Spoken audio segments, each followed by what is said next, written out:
Welcome to all of the grade 8 student in this class. Thank you, sir. हामीले हिजो अस्ति यो धातुका बारेमा अध्ययन गरेका थियौं र आज चाहिँ अब धातु र अधातु मध्येको यो अधातुको बारेमा केही कुराको जानकारी लिन जाँदैछौँ। जसमध्ये एउटा छ गन्धक, जसलाई चाहिँ हामी सल्फर भनेर भन्छौँ। तिमीहरू त्यो आफ्नो बुकको पेज नम्बर खोजेर हेर्न सक्छौ होला है। 115 हो सर। 115 15 हो। हो 115 मा तिमीले हेर्न सक्छौ, जहाँ चाहिँ गन्धक र सिलिकनको बारेमा दिएको छ।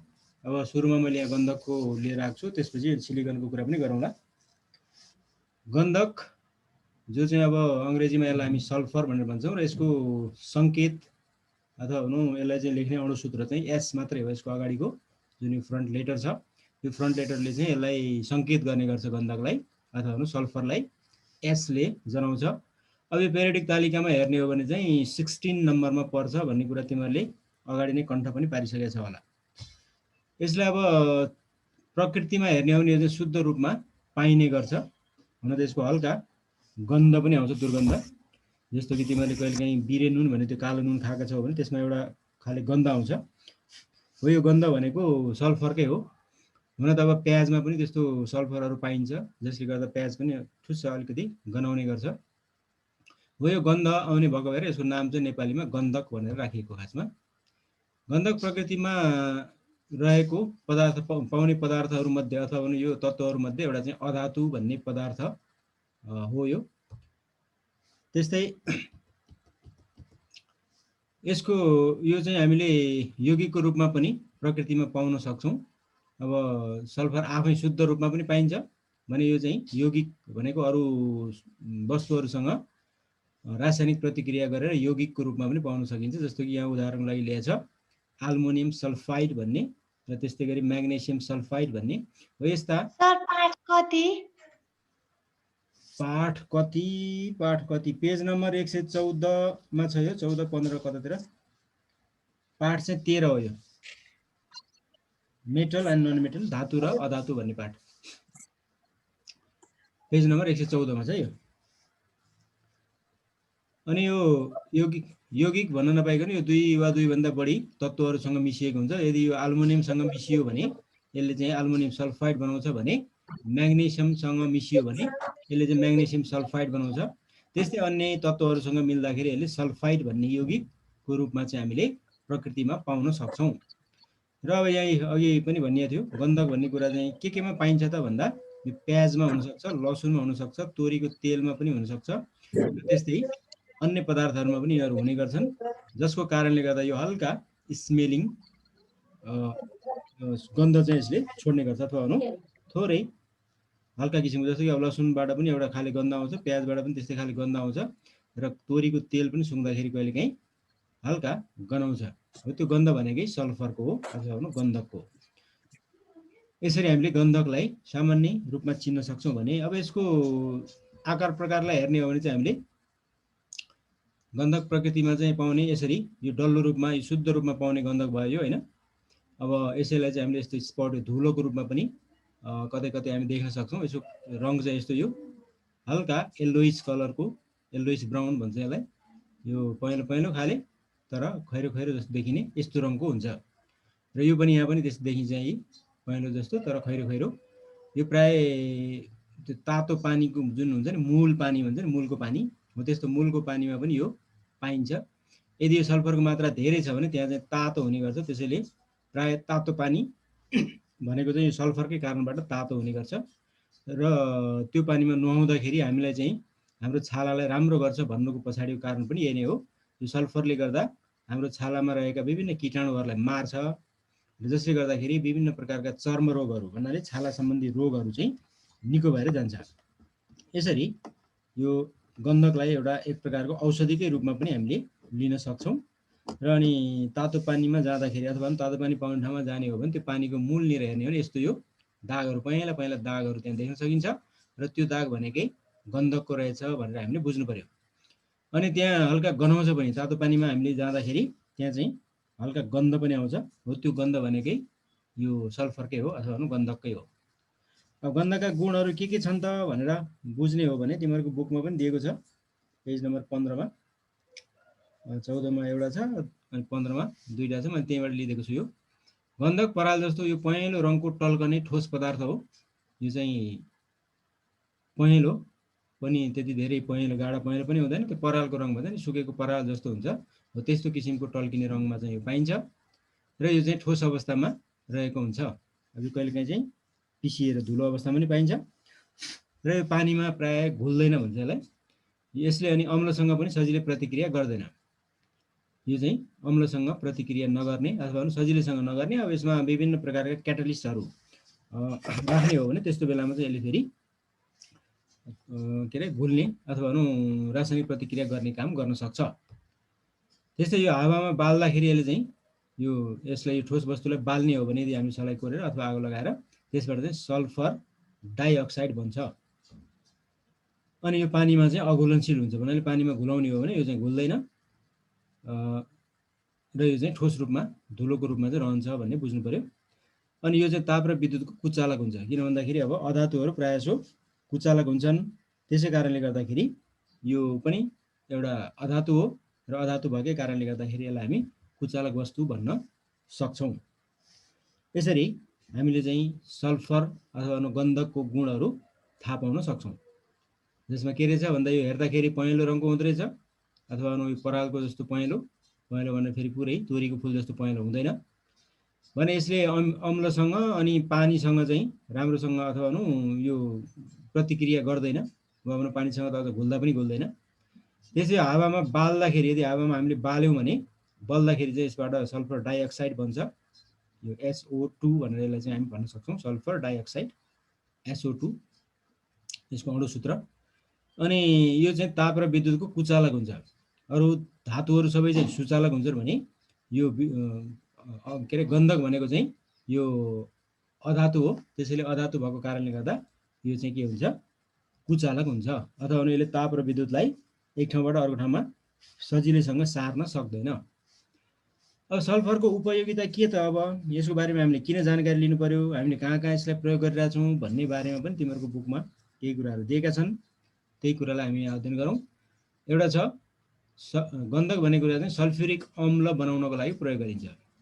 सल्फर भनेको S भने मैले अघि पनि भनिसकेँ र अनि सल्फ्युरिक अम्ल भनेको चाहिँ H2SO4 भन्ने सङ्केत हो। H2SO4 भनेको चाहिँ सल्फ्युरिक अम्ल हो। अनि गन्धक भनेको चाहिँ S हो। त्यसैले अब S चाहिँ सल्फ्युरिक अम्लमा मिलेको हुँदो रहेछ अथवा अनि सल्फ्युरिक अम्ल बनाउनको लागि नै सल्फरलाई उपयोग गरिँदो रहेछ। सल्फ्युरिक अम्ल भनेको एकदमै खतरनाक अम्ल हो। यो चाहिँ प्रयोगशालामा प्रयोग गरिन्छ, हुन त प्रयोगशालामा प्रयोगमा लिएर आउने गरिन्छ। त्यसैले यो अम्ल बनाउनको लागि एउटा उपयोग गरिँदो रहेछ भन्ने बुझ्न सकिन्छ। भने यो चाहिँ औषधिको रूपमा पनि प्रयोग गरिन्छ। मैले अघि पनि भने यसलाई चाहिँ छालामा यदि हाम्रो विभिन्न प्रकारका लुतोहरू होइन अथवा दादहरू, छालामा रोगहरू हुन्छन् नि, छालालाई डढाउने किसिमका रोगहरू हो, त्यस्ता किसिमका चर्म रोगहरू छन् भने त्यसलाई हामी चर्मरोग भन्छौँ। एउटै शब्दमा छालाको रोगलाई चर्मरोग भनिन्छ। चर्म भनेको छाला र रोग भनेको अब विभिन्न प्रकारका बिरामीहरू भइहाल्यो होइन। हो तिनीहरू चाहिँ यदि छालामा छन् भने त्यस्ता रोगहरूलाई हटाउनको लागि यो प्रयोग गरिन्छ यो औषधि। र यति मात्र नभएर यो चाहिँ वनस्पतिहरूमा पनि विभिन्न बिरुवाहरूलाई पनि यो किरा मार्नको लागि पनि औषधिको रूपमा प्रयोग गरिन्छ, कीटनाशक औषधिको रूपमा पनि। अनि गन्धक भन्ने कुरा चाहिँ यो अलिकति अघि भनिसकियो। हावामा बाल्दाखेरि यसले चाहिँ के गर्छ अरे सल्फर डाइअक्साइड बनाउँछ भनेको थियो। त्यसैले यो चाहिँ बल्न सक्दो रहेछ अथवा विस्फोटक पदार्थहरू बन्नको लागि चाहिँ यो सल्फरलाई प्रयोग गरिन्छ। पटाकाहरू पड्काउन बनाउन, यो सलाइको काँटी बनाउन, बारुद भनेको थाहा छ तिमीलाई होइन, पड्किने कुराहरू, यो गोलीहरू बन्दुकमा राख्नको लागि बनाउने, यस्ता कुराहरू बनाउनको लागि पनि यो सल्फरलाई प्रयोग गरिन्छ। र यतिकै हावामा छोडिराख्ने हो भने पनि यो रातिको समयमा यदि हावा चलेको छ भने त्यस्तो बेलामा यो टल्किने गर्छ। र तिमीहरूले सुन्ने गरे होला, हाम्रो हजुरआमा हजुरबुवाहरू छन् भने भूतले चाहिँ नि आगो बालेर हिँड्छ भन्ने कुरा जुन कुरा गर्ने गरेका हुन्छन् हो त्यस्ता कुराहरू भनेको वास्तवमा राँके भूत भन्ने कुरा चाहिँ यही सल्फर बलेरै राति त्यो हावा चलेको बेला देखिने गर्छ र त्यसैलाई मान्छेहरूले चाहिँ भूतको संज्ञा दिएर हेर्ने गर्छन्। यसरी यो सल्फर चाहिँ ज्वलनशील पदार्थ भएको कारणले गर्दा र यो पड्किने जस्तो किसिमको पदार्थले गर्दाखेरि यसबाट साउन्डहरू पनि आउँछ, आवाजहरू पनि आउँछ र साथसाथै यो बलेर चाहिँ ज्वाला पनि दिने गर्छ। यस्तो पदार्थ हो यो सल्फर भन्ने। अनि यसलाई अघि भनिसकेँ मैले, यो कीटनाशक औषधि होइन, इन्सेक्टिसाइड। इन्सेक्ट भनेको किराहरू र त्यसलाई चाहिँ मार्ने भएको भएर इन्सेक्टिसाइड भनिन्छ र यो किरा मार्नको लागि पनि बोट बिरुवाहरूतिर छर्नलाई यो औषधि प्रयोग गरिन्छ। अनि यसलाई पटाकाहरू बनाउनलाई जुन तिमीहरूले अब तिहारमा पड्काउने बारुदहरू छन् हो त्यो बारुदहरू चाहिँ यही गन्धकै प्रयोगबाट चाहिँ बनाएको हुन्छ, जसमा अब आतसबाजीहरू होइन, भुइँचम्पाहरू, त्यस्तै अब पड्किने माल्टा बारुदहरू भयो, त्यस्तै अब त्यो घुम्ने बारुदहरू भयो, त्यस्ता बारुदहरू सबै गन्धककै प्रयोगबाट बनाइन्छ। यसरी हामीले गन्धकलाई चाहिँ चिन्न सक्छौँ अथवा बुझ्न सक्छौँ। सल्फर, यसको गुणहरू र यसको उपयोगिताहरू चाहिँ यो कारणले महत्त्वपूर्ण छ भनेर हामीले चिन्न सक्छौँ। भने अर्को छ हामीसँग सिलिकन भन्ने तत्त्व। यो सिलिकन भन्ने तत्त्व चाहिँ हाम्रो पेरियोडिक तालिकाको 14 नम्बरमा पर्छ। यो 1 2 3 4 गर्दै जाने हो भने त्यो टेबलको चाहिँ 14 नम्बरमा यो पर्छ र यसलाई सङ्केतमा अथवा अणुसूत्र यो सिलिकन तत्त्वको यो एस र आई दुईटा अगाडिको अक्षरहरूलाई लिएर बनाइएको छ सङ्केत। सल्फरको चाहिँ एस मात्रै छ भने अब सिलिकनको पनि यसबाट सुरु, सल्फरको पनि यसबाट सुरु भएको कारणले गर्दा यो सिलिकनलाई चाहिँ हामीले एसआई भन्ने दुईटा अगाडिका लेटरहरूलाई लिएर सङ्केत लिएका छौँ, अथवा सिलिकनलाई एसआई भनेर सङ्केतमा लेखिन्छ भनेर तिमीहरूको बुकमा पनि दिइराखेको छ है। अनि यो 14 नम्बरको पेरियोडिक तालिकामा रहेको छ, त्यसैले यसमा इलेक्ट्रोनको सङ्ख्या 14, प्रोटोनको सङ्ख्या 14 भन्न सक्छौँ र न्युट्रोन पनि 14 नै हुन्छ, किन भन्दा यो जोड सङ्ख्यामा पर्यो। भनेदेखि अब यसलाई हामीले प्रकृतिमा शुद्ध रूपमा यो चाहिँ पाउन गाह्रो हुन्छ, किन भन्दाखेरि यसको अन्तिम अर्बिटमा अथवा अन्तिम सेलमा चाहिँ 4वटा इलेक्ट्रोनहरू हुन्छ, जसले गर्दाखेरि यो चाहिँ रासायनिक प्रतिक्रियामा गइहाल्छ। अनि यो रासायनिक प्रतिक्रियामा जाने भएको कारणले गर्दा प्रकृतिमा यो चाहिँ शुद्ध रूपमा पाइँदैन। त्यसै शुद्ध रूपमा पाइँदैन भने कसरी पाइन्छ त भन्दाखेरि यो चाहिँ यौगिकको रूपमा पाइन्छ। यो विभिन्न अन्य पदार्थहरूसँग मिलेर यौगिक बन्छ र अनि यो एक प्रकारको चाहिँ अब सल्फर भनेको चाहिँ अधातु हो, त्यस्तै तामा अनि सुन चाँदी भनेका तिनीहरू चाहिँ धातु भए भने यो चाहिँ एक प्रकारको अर्ध धातु हो। भन्नाले यसले चाहिँ धातुको काम पनि गुण पनि देखाउँछ र अधातुको गुण पनि देखाउँछ। भन्नाले यसले केही मात्रामा सुचालकको काम पनि गर्छ र केही मात्रामा यसले कुचालकको काम पनि गर्छ। त्यसैले यसलाई चाहिँ अर्ध धातु अथवा सेमी मेटल भनेर चाहिँ चिन्न सक्छौँ। सिलिकन एउटा यस्तो तत्त्व हो जुन तत्त्वले चाहिँ के गर्छ भन्दा पूर्ण रूपमा विद्युतलाई सञ्चालन गर्न सक्दैन र पूर्ण रूपमा यसले चाहिँ अधातुको जस्तो रोकेर राख्न पनि सक्दैन। त्यसैले यो एउटा चाहिँ अर्ध धातु हो भनेर चिन्न सकिन्छ। भने अब सिलिकनको फेरि अब प्रमुख स्रोत के हो त, यो कहाँ पाइन्छ त भन्यो भने यो चाहिँ प्राय कहाँ पाइन्छ अरे, बालुवामा पाइन्छ। जुन बालुवालाई चाहिँ हामी सिलिका अथवा भनौँ सिलिकन डाइअक्साइड भनेर पनि भन्न सक्छौँ। यसलाई छोटकरीमा सिलिका भनिन्छ होइन। जुन अब बालुवामा तिमीले यसो टल्किने पत्र परेको वस्तु देख्छौ नि, हो त्यो नै सिलिका हो, अथवा भनौँ त्यो नै के हो त सिलिकनको प्रमुख स्रोत हो। त्यसैबाट सिलिकन प्राप्त गर्न सकिन्छ, जसलाई चाहिँ सिलिकन डाइअक्साइड भनेर विज्ञानको भाषामा भनिन्छ। त्यसैले हामी भन्न सक्छौँ यो चाहिँ प्रकृतिमा शुद्ध रूपमा पाइँदैन तर यौगिकको रूपमा पाइन्छ। त्यो यौगिकको नाम के हो त भन्यो भने सिलिका भनेर भन्नु पर्यो। यो सिलिका भनेको चाहिँ के हो भन्दा SiO भन्ने हो, SiO सिलिकन डाइअक्साइड, SiO2 पनि भन्छ यसलाई, SiO2। यसरी सिलिकन डाइअक्साइडको रूपमा चाहिँ हामीले बालुवामा यसलाई फेला पार्न सक्छौँ। जुन कुरा तिमीले देखिरहेको कुरा हो, यो तिमीले टल्किने वस्तु जुन यसो हेर्दाखेरि चाहिँ अलि नरम नरम होइन, अनि टुक्रा त्यसलाई पार्ने हो भने पत्र पत्र निस्किन्छ नि त्यो बालुवामा टल्किने कुरा हो, त्यो नै चाहिँ के हो त सिलिका हो। र अनि अर्को सिलिकेट यौगिकको रूपमा पनि यो सिलिकन हामीले प्रकृतिमा पाउन सक्छौँ। एउटा सिलिका हो भने अर्को चाहिँ सिलिकेट भन्ने। यसरी सिलिका अथवा के अरे सिलिकन चाहिँ सिलिका र सिलिकेटमा प्रकृतिमा पाउँदो रहेछ। यो यौगिकको रूपमा अर्को शब्द तत्त्वहरूसँग मिसिएर बनेको हुँदो रहेछ। अनि यसको बनावटलाई हामीले हेर्न पनि सक्छौँ। यो सिलिकनलाई मैले अघि पनि भनिसकेँ, दुवै धातु र अधातुको रूपमा हेर्न सकिन्छ, किनभने यो चाहिँ अर्धधातु हो। यसले दुवैको गुण देखाउँछ, धातुले देखाउने गुण पनि देखाउँछ र अधातुले देखाउने गुण पनि देखाउँछ। भने यसको चित्र मैले यहाँ देखाइरहेको छु तिमीलाई। यो बालुवामा पाइने ढुङ्गामा पनि यस्तो यसरी यो सिलिकेटको रूपमा चाहिँ यसरी पाउन सकिन्छ। यहाँभित्र यस्तो टल्किने पदार्थ छ। अब यसलाई हामीले यसो यहाँबाट कोट्याएर निकाल्ने हो भने पत्र पत्र गरेर यसको चाहिँ सानो सानो मसिनो पत्रहरू निस्कन्छन्, यो सिलिकेटहरू भयो।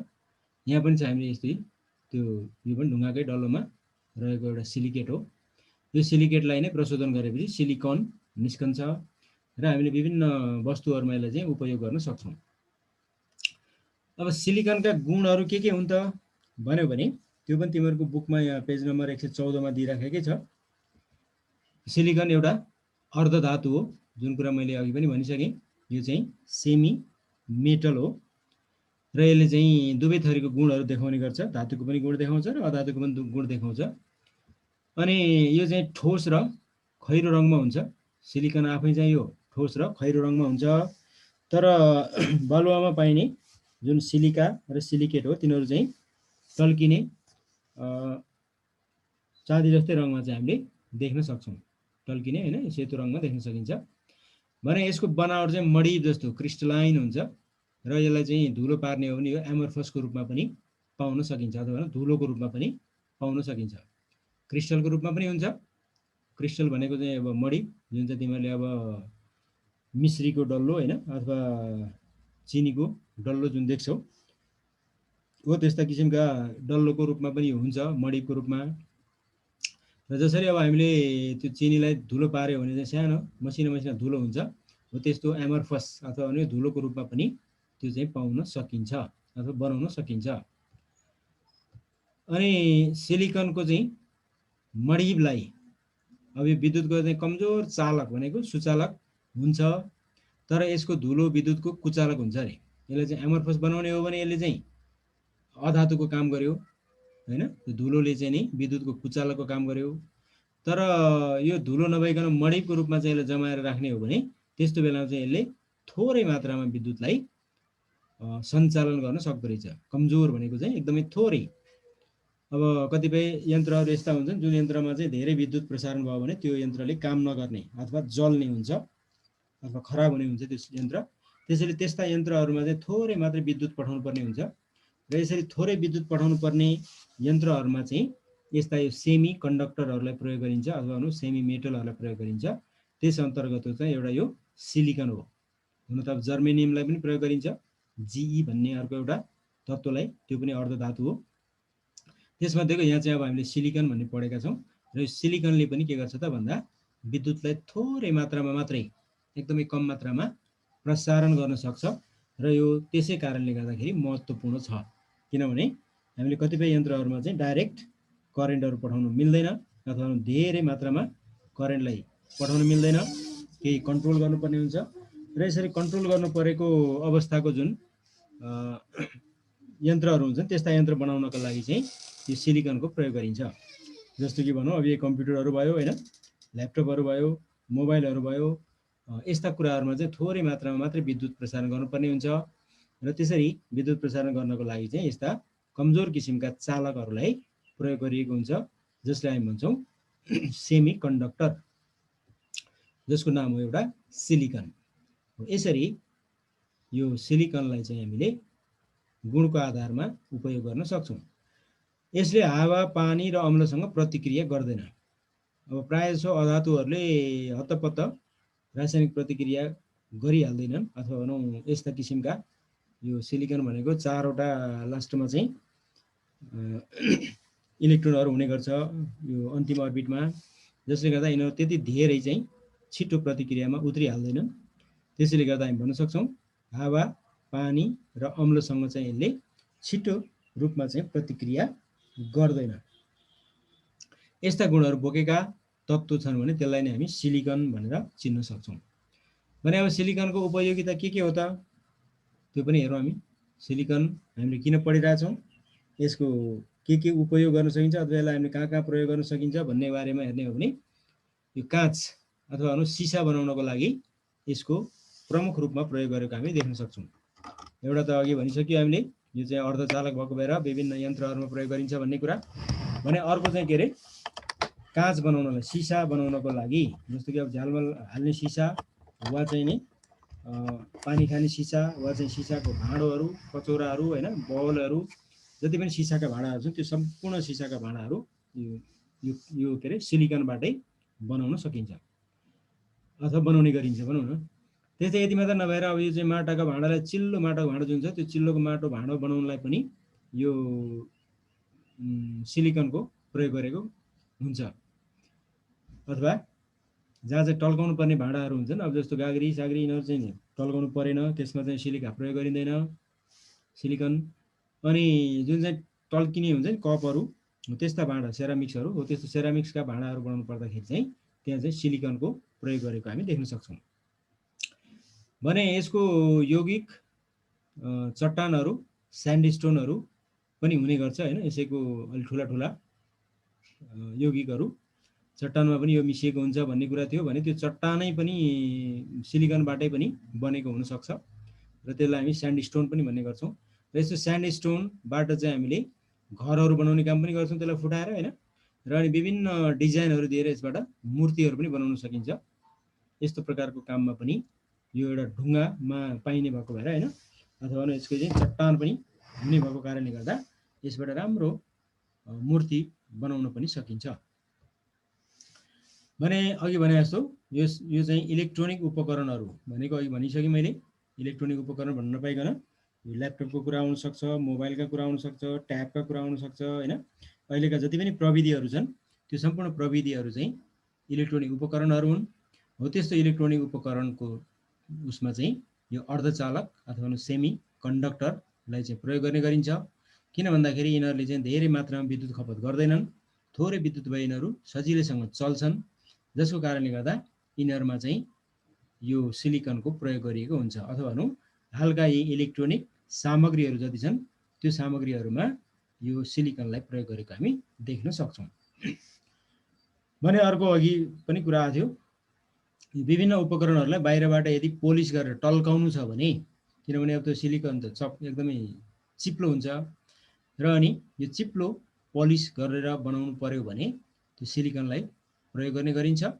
र साथसाथै रङ्गहरू बनाउनको लागि पनि यसको प्रयोग गरेको हामी देख्न सक्छौँ। अथवा रङ पनि टल्किने हुन्छ नि, आजभोलि त अब बाहिर पानी नछिर्ने खाले रङ होइन, के कोटेड भन्छ नि, हो त्यस्ता कोटेड बनाउनु पर्दाखेरि चाहिँ यो त्यस्ता रङहरूमा सिलिकनको प्रयोग गरेको हामी पाउन सक्छौँ। यसरी सिलिकनको उपयोग चाहिँ हामीले हाम्रो दैनिक जीवनमा गरेको देख्न सकिन्छ। यसपछि यसका चित्रहरू पनि मैले अलिकति यहाँनिर तिमीहरूलाई सजिलो होस् हेर्नको लागि भनेर ल्याइदिएको छु। यहाँ तिमीहरूले देखिरहेको छु यो सिसा।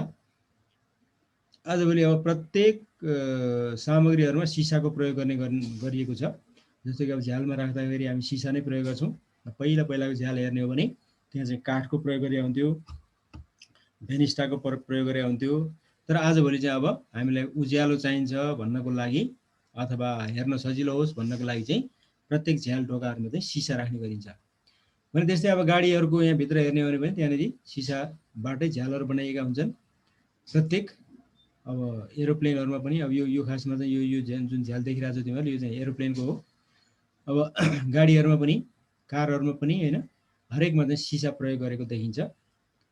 यो सिसा चाहिँ सिलिकनबाटै बनेको हुन्छ। भने झ्यालमा मैले अघि पनि भनिसकेँ, झ्यालमा पनि सिसाहरू प्रयोग गरिएको हुन्छ। अनि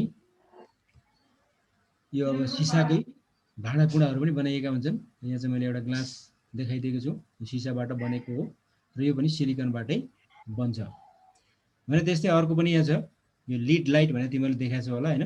यो लिड लाइटमा यहाँ भित्रपट्टि जुन विद्युतलाई पठाउने तार हुन्छ त्यो तारमा पनि यो सिलिकनको प्रयोग गरिएको हुन्छ र बाहिरपट्टिको सिसा त त्यो पनि सिलिकनबाटै बनेको भइहाल्यो र भित्रपट्टिको सिसा जुन चाहिँ यो रङ्गीन सिसा त्यो पनि सिलिकनबाटै बनेको हो र अनि यसमा यो जुन तार छ यो तारमा अब यसमा चाहिँ धेरै करेन्ट गयो भने यो जल्छ र यसले काम गर्दैन त्यसैले यसमा सिलिकनको प्रयोग गरेर थोरै मात्रै विद्युत पठाइएको हुन्छ भने यस्तै अब यही विभिन्न पार्ट पूर्जाहरू जुन हाम्रो मोबाइलको भित्रपट्टि हेर्ने हो भने खोलेर यहाँ चाहिँ यस्ता तारहरू धेरै जोडिराखे हामी देख्छौँ हैन हो त्यो जोड्नलाई प्रयोग गरेको जुन पदार्थहरू हो यो पदार्थहरू कतिमा चाँदी प्रयोग गरेको हुन्छ कतिमा चाहिँ अब यो चाँदी सँगसँगै थोरै चाहिँ विद्युत पठाउनु पर्ने पार्टमा सिलिकनको प्रयोग गरिएको हुन्छ त्यस्तै अब ल्यापटपहरुमा मोबाइलहरुमा रेडियोहरुमा टेलिभिजनहरुमा सबैको भित्रको सर्किट हो यो खासमा हैन यसलाई सर्किट भन्छन् यो सर्किटबाटै अब त्यो यन्त्रले सबै काम गर्ने गर्छ हाम्रो माइक्रो चिप्सहरु जुन एसटी कार्डहरु हुन्छ त्यो एसटी कार्ड भित्र पनि यस्ता चिप्सहरु प्रयोग गरिएका हुन्छन् यो चिप्समा चाहिँ यी साना साना पार्टहरु यहाँले चाहिँ लागेका हुन्छन् र ती सबैलाई एकले अर्कालाई जोडिराखेको हुन्छ यहाँबाट गयो यसले यहाँ जोड्या हुन्छ यसले यहाँ जोड्या हुन्छ यसले यहाँ जोड्या हुन्छ अनि यही जोडाइबाट यिनीहरूले चाहिँ कुनले कसलाई छोयो भने अनि के काम गर्ने भन्ने कुरा हुन्छ त्यसैले यो भित्री मेटेरियलहरु अथवा भित्रको सामग्रीहरु तयार गर्नको लागि सिलिकनको प्रयोग गरेको देखिन्छ जहाँ चाहिँ धेरै विद्युतको प्रसारण गर्नुपर्छ त्यो ठाउँमा चाँदीको तार प्रयोग गरेको हुन्छ त्योभन्दा अलि थोरै विद्युत प्रसारण गर्नु पर्यो भने त्यहाँ तामाको तार प्रयोग गरेको हुन्छ र एकदमै थोरै कम भन्दा कम मात्रै विद्युत प्रसारण गर्नु पर्यो भने त्यस्तो ठाउँमा चाहिँ यो सिलिकनको प्रयोग गरेको हुन्छ अथवा जर्मेनियमको प्रयोग गरेको हुन्छ अब यहाँ हामीले सिलिकन पढायो भने सिलिकनको प्रयोग गरेको हुन्छ भन्न सकिन्छ भने अर्को चाहिँ टल्किने पोलिस्ड हुन्छ नि यो टलक्क टल्किने चाहिँ प्लास्टिकहरु हो त्यस्तोमा चाहिँ यो बाहिरपट्टि सिलिकनकै प्रयोग गरेको हुन्छ जसले गर्दाखेरि यसमा चम्किलोपना अथवा एकदमै स्मुथनेस आउँछ भने अब तिमीले अर्को देख्या होला आजभोलि अब एल्युमिनियमको झ्याल बनाइसकेपछि त्यहाँ चाहिँ अब बीचबीचमा टाल्नको लागि जुन टल्किने एउटा पदार्थ सिसा जस्तै पदार्थ राखिएको हुन्छ र त्यो सिसा आफै पनि सिलिकनबाट बनेको भइहाल्यो हैन र त्यसको बिचमा झ्याल टाल्नको लागि जहाँ चाहिँ रबर प्रयोग गरिन्छ त्यो रबर प्रयोग गर्ने ठाउँमा चाहिँ पानी नछिरोस् भनेर यो चिप्लिएर पानी बाहिरतिर पोखियोस् भन्नको लागि यो सिलिकन सिलेन्ट भन्ने हुन्छ यो चाहिँ सिलिकनबाटै बनेको ट्युब हुन्छ यहाँ भित्र चाहिँ सिलिकन सिलेन्ट भन्ने पदार्थ भरिएको हुन्छ र त्यही सिलेन्ट पदार्थले चाहिँ झ्यालहरु टाल्ने र त्यसबाट पानी हावाहरु छिर्न नसक्ने बनाइन्छ यस्तो प्रकारबाट हामीले सिलिकनको उपयोग गरेको देख्न सकिन्छ र आज सिक्नुपर्ने कुरा हाम्रो यति नै थियो र यो धातु र अधातु भन्ने पाठ पनि सकियो आजबाट त्यसपछि हामी अम्ल र क्षार अनि लवण भन्ने बारेमा जानकारी लिन्छौं अब यसमा तिमीहरुलाई सोध्न पर्ने कुराहरु केही छन् भने तिमीहरुले सोध्न सक्छौ आजलाई चाहिँ यति नै